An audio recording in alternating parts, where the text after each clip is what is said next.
नमस्कार.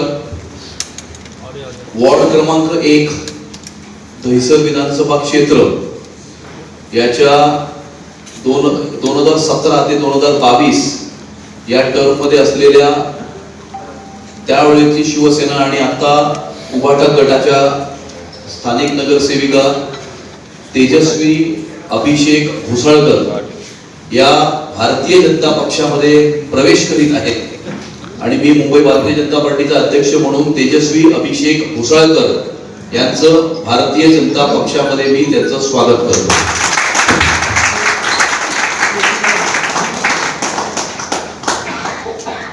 भारत माता की जय. भारतीय जनता पार्टीचा विजय असो.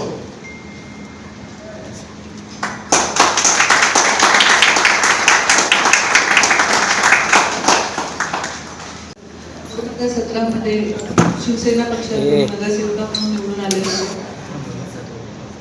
आता भाजपमध्ये मी पक्षप्रवेश केले. त्यामुळे अमित जी साहेब आणि दरेकर साहेब यांचं मी धन्यवाद देते की मला पक्षप्रवेश केल्याबद्दल.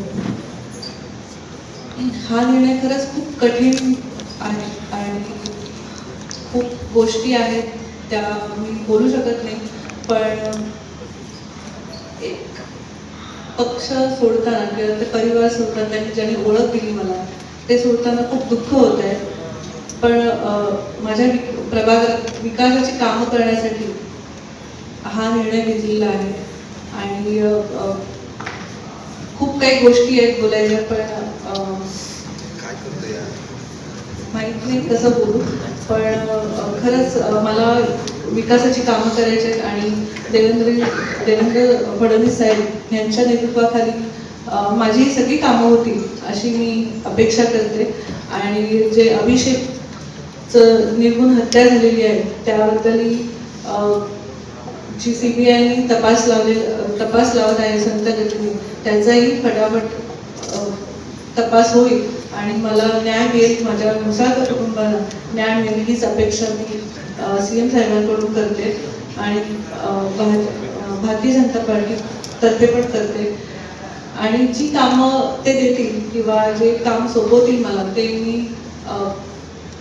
जसं मी शिवसेनेमध्ये असताना काम करत होते त्याचप्रमाणे त्याच्याहून जास्त मी भारतीय जनता पार्टीमध्ये काम करेन हीच ग्वाही देते. धन्यवाद.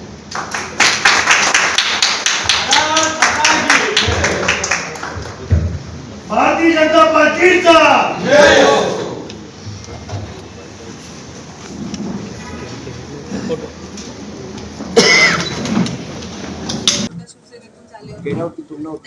बूम खाली गे रे TV9 करण्यासाठी मला या राजकारणात उठवलं होतं आणि त्यांना हेल्प म्हणून मी समाजकारण करायला लागले. त्यानंतर 2 वर्षाआधी 21 वर्षाआधी अभिषेकची हत्या झाली. त्यानंतर परत मी समाजकारण करायला सुरुवात केली, पण करताना प्रभागामध्ये बूम खाली गे रे यार म्हणून विकासाची कामं अपुरी राहत होती आणि होत नव्हती, माझ्या लोकांची कामं होत नव्हती. त्यासाठी हा निर्णय घेतलेला आहे. खरं तर ठाकरे कुटुंबांना सोडण्याचा खूप कठीण निर्णय होता, कारण ते एक माझं परिवार होतं आणि खरं तर त्यांच्याबरोबर मी अखेरपर्यंत माझे ऋणी राहीन, कारण त्यांनी मला एक नवीन ओळख दिली, नवीन चेहरा दिला. त्यामुळे त्यांना मी नाही विसरणार. केलेलं आहे की मुलानुबंध राहतील, निष्ठा मी कायम राहील. मात्र काही कठीण काळामध्ये तुम्ही निर्णय घ्या. आता देखील तुम्ही बोला काही निर्णय जातात काय हत्या झाली होती त्यानंतर हायकोर्टमध्ये जी केस चालू, नंतर CBI मध्ये जी मंदगतीने केस चालू आहे त्याचा अजूनही फैसला झालेला नाहीये. त्यामुळे मी जेव्हा देवेंद्र फडणवीस साहेबांना भेटली हे आमचे बोलणं झालं की लवकरात लवकर CBIला सांगून ते निर्णय घेतले जाईल आणि जी केसचा निकाल आहे ते निकाल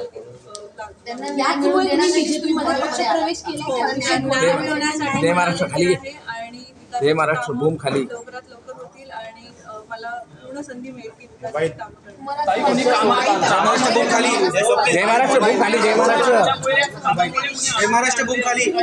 अरे माईक खाली करा थोडं. नाही असं काही नाही. मला वाटतं की खूप मंद गतीने चालू आहे.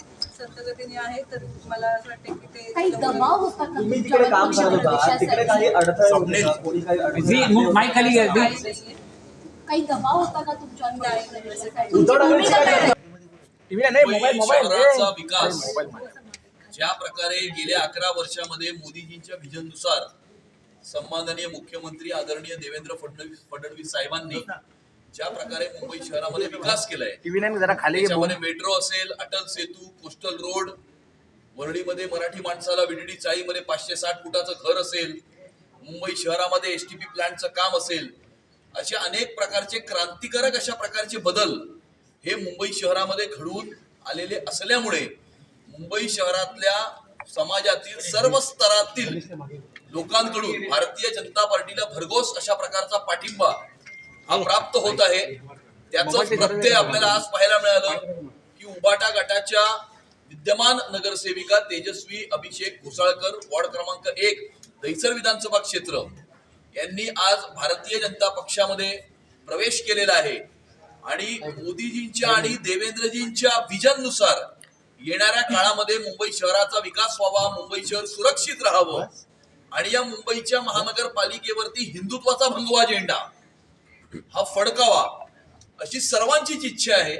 समाजातील सर्व स्तरातील लोकांची इच्छा आहे, तसेच सर्व राजकीय पक्षातील त्यांच्या त्यांच्या कार्यकर्त्यांची ही इच्छा आहे आणि इतर राजकीय पक्षातील सर्व कार्यकर्त्यांची सुद्धा ज्या प्रकारे मुंबई शहराचा विकास घडून आलेला आहे, मला असं वाटतं की एका प्रकारे याला एक समर्थन मोठ्या प्रमाणावरती प्राप्त होत आहे भारतीय जनता पार्टीला आणि संपूर्ण मुंबई शहर हे भारतीय जनता पार्टी शिवसेना महायुतीकडे मोठ्या आशा, अपेक्षा आणि आकांक्षांनी येणाऱ्या काळामध्ये पाहत आहे. मुंबई शहराला, मुंबई महानगरपालिकेला भ्रष्टाचार विरहित प्रशासन मिळावं, मुंबई शहराचा विकास व्हावा, मुंबई शहर सुरक्षित राहावं आणि जर कोणी मुंबई शहराचा रंग बदलायचा प्रयत्न करत असेल तर अशा प्रकारच्या सर्व प्रयत्नांना परास्त करण्याचा निर्णय हा तमाम मुंबईकरांनी घेतलेला आहे आणि त्याचाच प्रत्यय आज आपल्याला तेजस्वी घोसाळकर यांच्या प्रवेशाने आपल्याला मिळाले. मात्र उद्धव ठाकरे असे म्हणतायत की ज्या पद्धतीने खरं तर मुंबई आहे ती गुजराती आणि अदानींना कुठेतरी समर्पित करताय अशा पद्धतीचं बोललं. तेजस्वी घोसाळकर या गुजराती आहेत का? त्या मराठीच आहेत आणि त्यामुळे मराठी माणसासाठी माझं उद्धव ठाकरेंना चॅलेंज आहे की मुंबईच्या महानगरपालिकेमध्ये 25 वर्ष राज्य करत असताना मुंबईकर आणि मराठी माणसासाठी केलेलं एक काम त्यांनी दाखवावं. आम्ही गेल्या 11 वर्षामध्ये केलेली 10 कामं दाखवतो. मेट्रो असेल, अटल सेतू असेल, कोस्टल रोड असेल किंवा वरळीमध्ये राहणाऱ्या बिडडी चाळीतल्या मराठी माणसाला 500 फुटाचं घर असेल किंवा मराठी भाषेला अभिजात भाषेचा दर्जा प्राप्त करून देण्याचं काम सुद्धा पंतप्रधान नरेंद्र मोदीजींच्या सरकारने करून दिलं आणि त्यामुळे खऱ्या अर्थानं मुंबईकर आणि मराठी माणूस याच्यासाठी गेल्या 11 वर्षामध्ये कोणी काम केलं असेल तर ते भारतीय जनता पार्टीने केलंय, नरेंद्र मोदीजींनी केलंय आणि देवेंद्र फडणवीस साहेबांनी केलेलं आहे. त्यांच्याकडे आता बोलायला काही राहिलं नाही म्हणून अशा प्रकारचे काहीतरी आरोप ते करत आहेत. मात्र अमित शहा तेजस्वी घोसाळकर यांचा वॉर्ड क्रमांक 1 आहे. मनसेचा सुद्धा असा आरोप आहे की गुजरात पासून मग ते पालघर असो, नवी मुंबई आणि इकडचा जो परिसर आहे, मीरा भाईंदर हा संपूर्ण परिसर आहे, तो भाजपमय हळूहळू करून नंतर मुंबई ही गुजरातला देऊन टाकायची असा हा डाव आहे. त्यात आता मुंबईमध्ये तेजस्वी घोसाळकर यांचा वॉर्ड क्रमांक 1 आहे आणि तिथे सुद्धा भाजपनं सुरुंग लावलंय. मला असं वाटतं की त्यांनी काहीतरी नवीन सांगावं. दर मुंबई महानगरपालिकेच्या निवडणुकीच्या 6 महिने आधी जी कॅसेट ते वाजवतात तीच कॅसेट आता पुन्हा वाजवत आहेत. त्यामुळे कॅसेट पण जुनी आहे, त्यामुळे किमान कॅसेट तरी नवीन आणावी अशी माझी त्यांना विनंती आहे. आणि दुसरा मुद्दा, ज्यांची मुलं बॉम्बे स्कॉटिशमध्ये शिकली, ज्यांच्या मुलांनी शाळेमध्ये असताना किंवा कॉलेजमध्ये असताना जर्मन आणि फ्रेंच शिकलं, मराठी भाषा ऑप्शन असून सुद्धा फ्रेंच आणि जर्मन शिकले, त्यांच्याकडनं मराठीचे धडे घेण्याची आवश्यकता आम्हाला नाही. दुसरीकडे अमित शहा यांना पुन्हा एकदा अॅनाकोंडा म्हणून उल्लेख उद्धव ठाकरेंनी केलेला आहे. 1947च्या नंतर हिंदुस्थानच्या इतिहासामध्ये असंच एक राजकीय उदाहरण आहे की एखादा व्यक्ती मुख्यमंत्री पदावरती बसलेले असताना त्यांचे 90% आमदार हे सत्तेला लात मारून, सत्ता धुडकावून त्यांना सोडून जातात आणि हे एकमेव उदाहरण महाराष्ट्राच्या राजकारणात 2022 साली घडलं.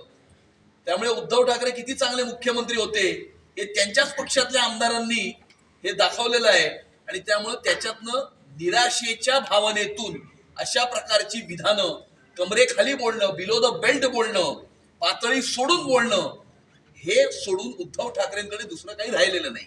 कांदिवली एकता नगरमध्ये 2 गटामध्ये हाणामारी झाली होती आणि त्यामध्ये पोलिसांचे कपडे फाडून पोलिसांना गुंड प्रवृत्तीच्या लोकांनी मारले. कसं पाहता याकडे? हा वेगळा विषय आहे. या विषयाची माहिती घेऊन मी बोलेन. लोकसभा किंवा विधानसभेसाठी भाजपने नेते आयात करून निवडणूक लढवली आणि आता महापालिकेसाठी सुद्धा पदाधिकारी आयात केले जातात अशी टीका आता होऊ लागली आहे. की मूळ कार्यकर्ता कुठे आहे? हे सगळे मूळ कार्यकर्तेच आहेत भाजपचे आणि मनसेकडनं आम्हाला हे शिकायची गरज नाही. पहिला मुद्दा. आणि दुसरा मुद्दा, जर मोदीजींच्या कामाकडे बघून आणि देवेंद्रजींच्या कामाकडे बघून मुंबई शहराची जनता प्रभावित होत आहे आणि मुंबई शहराच्या जनतेचं समर्थन प्राप्त होत आहे, तर भारतीय जनता पक्षामध्ये मुंबई शहराच्या विकासाकरता आणि सुरक्षेकरता सर्वांचं स्वागत आहे.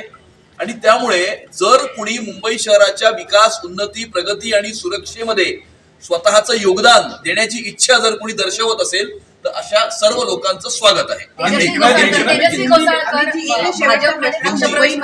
आपल्या कायदा सुव्यवस्थेचा प्रश्न निर्माण झालाय आणि आता जेव्हा मुंबई महानगरपालिकेच्या निवडणुका होतील त्यातही हा मुद्दा अत्यंत गृह महत्त्वाचा खातं याच्यावरती योग्य ती कारवाई करत आहे. सत्यता तपासून प्रत्येक गोष्टीचं व्यवस्थितरित्या त्याचं इन्व्हेस्टिगेशन होईल आणि जे कोणी गुन्हेगार असतील त्यांना शिक्षा होईल. आम्ही जे सवाल यही है की सर, आज तेजस्वी घोसाळकर पक्षामध्ये प्रवेश करणार हे कधीपासून ठरलं होतं? कधीपासून बोलणं चालू होतं भाजपचं, खास करून तेजस्वी घोसाळकर सोबत? आणि कधी त्यांनी तुम्हाला निश्चिती सांगितली होती की पक्ष प्रवेश करताय? गेल्या काही महिन्यांपासून तेजस्वी घोसाळकर यांची मुंबई शहराच्या विकासाकरता, मुंबई शहराच्या सुरक्षेकरता आणि हिंदुत्वाकरता भारतीय जनता पक्षाच्या कामाने प्रभावित होऊन, देवेंद्रजींच्या कामाने प्रभावित होऊन नरेंद्र मोदीजी यांच्या नेतृत्वाखाली काम करावं अशा प्रकारची इच्छा त्यांनी व्यक्त केली होती. काही महिन्यांपूर्वी व्यक्त केली होती आणि आता त्यांनी जाहीररित्या ऑफिशियली पक्ष प्रवेश केलेला आहे. तेजस्वी घोसाळकर खुद आप रह चुकी है नगर